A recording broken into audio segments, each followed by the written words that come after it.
रुलाने वाली इमोशनल कहानियाँ। एक बार एक शिक्षक संपन्न परिवार से संबंध रखने वाले एक युवा शिक्षक के साथ कहीं टहलने निकले। उन्होंने देखा कि रास्ते में पुराने हो चुके एक जोड़ी जूते उतरे पड़े हैं, जो संभव पास के खेत में काम कर रहे गरीब मजदूर के थे, जो अब अपना काम ख़त्म कर कर वापस जाने की तैयारी कर रहा था।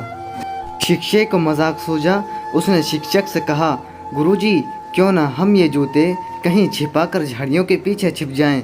जब वो मजदूर इन्हें यहाँ नहीं पाकर घबराएगा तो बड़ा मज़ा आएगा। शिक्षक गंभीरता से बोले, किसी गरीब के साथ इस तरह का भद्दा मजाक करना ठीक नहीं है। क्यों ना हम इन जूतों में कुछ सिक्के डाल दें और छिप कर देखें कि इसका मजदूर पर क्या प्रभाव पड़ता है। मजदूर जल्दी ही अपना काम ख़त्म कर कर जूतों की जगह पर आ गया। उसने जैसे ही एक पैर जूते में डाले, उसे किसी कठोर चीज़ का आभास हुआ। उसने जल्दी ही जूते हाथ में लिए और देखा कि अंदर कुछ सिक्के पड़े थे। उसे बड़ा आश्चर्य हुआ और वो सिक्के हाथ में लेकर बड़े गौर से उन्हें पलट पलट कर देखने लगा। फिर उसने इधर उधर देखा, दूर दूर तक कोई नज़र नहीं आया, तो उसने सिक्के अपनी जेब में डाल लिए। अब उसने दूसरा जूता उठाया, उसमें भी सिक्के पड़े थे। मजदूर भाव विभोर हो गया, उसकी आंखों में आंसू आ गए।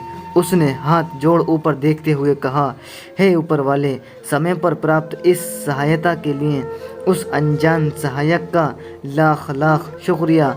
उसकी सहायता और दयालुता के कारण आज मेरी बीमार पत्नी को दवा और भूखे बच्चों को रोटी मिल सकेगी। मजदूर की बातें सुन शिक्षक की आंखें भर आईं। शिक्षक ने शिष्य से कहा, क्या तुम्हारी मजाक वाली बात की अपेक्षा जूते में सिक्का डालने से तुम्हें कम खुशी मिली?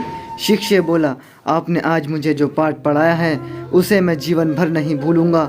आज मैं उन शब्दों का मतलब समझ गया हूँ जिन्हें मैं पहले कभी नहीं समझ पाया था, कि लेने की अपेक्षा देना कहीं अधिक आनंददायी है।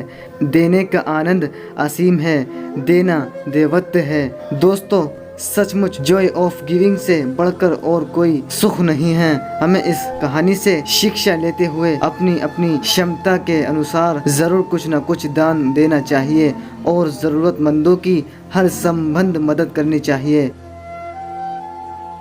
तो देखा दोस्तों, दूसरों की मदद करने में कितना अच्छा फील होता है। दोस्तों, ऐसी कहानी सुनने के लिए हमारे दिल खुश चैनल को सब्सक्राइब करें, बेल आइकन को प्रेस करें, ताकि आप हमारी कहानी सबसे पहले सुन सकें। Thanks for watching, bye.